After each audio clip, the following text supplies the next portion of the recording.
I understand the frustration involved in being awake to the evil reality that surrounds us, only too well.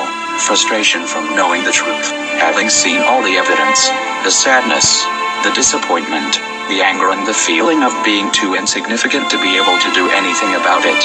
For those of us who have chosen to walk down the cruel path of reality, over living in the mass media-induced bubble of illusion, created for us by our criminal overlords, the mental anguish can really be a tough one to deal with, especially considering the reactions we usually receive upon trying to advise and inform those that we care about of the evil nightmare that's lurking right outside of their bubble.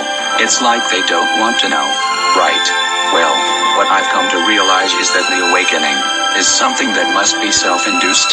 It's not that they don't want to know. It's that they just don't want to find out from you. When discovering the fact that our entire society is plagued with political corruption, and everything we have believed in is really a great big lie, most people it seems prefer to wander this path alone, at least until the whole acceptance part is dealt with. Then it's the more the merrier. But until someone chooses to burst that bubble for themselves, nothing that you tell them will ever penetrate it. So, as this mass global awakening occurs, 3 groups, or standpoints, see what appeared, to categorize how everyone perceives the information. Group 1, the awakened, also the majority. These are the folks who take in the information for what it is, and after researching the subjects, and carefully examining all of the evidence, they come to the conclusion that indeed we are the victims of a massive, severe, manipulative and downright evil conspiracy, perpetrated over generations, by a handful of elite whom we often refer to as the ruling class. Group 2, the deniers. This group represents the sheeple of our world, those that are either too stupid, or too emotionally weak, to accept the harsh and brutal reality of the societies we live in. Therefore they turn a blind eye to the obvious corruption, and refuse to acknowledge, or even look at the massive amounts of irrefutable evidence, because it wasn't shown to them on the 6 o'clock news. Group 3, the guilty. These people are the criminals, the shills and the liars. They are also the direct enemies of all decent humanity. These immoral pieces of shit know the truth, aid the perpetrators, and spread lies and disinformation everywhere they can. They have no standard of morals, no substance or integrity, and are guilty of treason, among many other crimes. They intentionally corrupt the flow of truthful information, in order to invoke confusion on those who seek truth and understanding. They are a cancer on humanity, and ultimately deserve to be hung by their necks, until they are dead. I do believe we are steadily approaching a point where the awakened people will actually outnumber the ignorant, and we all need to push for this to happen, because when the aware become the majority, is when mob rule will work to our advantage, and we will finally be able to take action, and rip the head off the snake, once and for all.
The White Dragon Society has a message for the Rothschilds and their acolytes.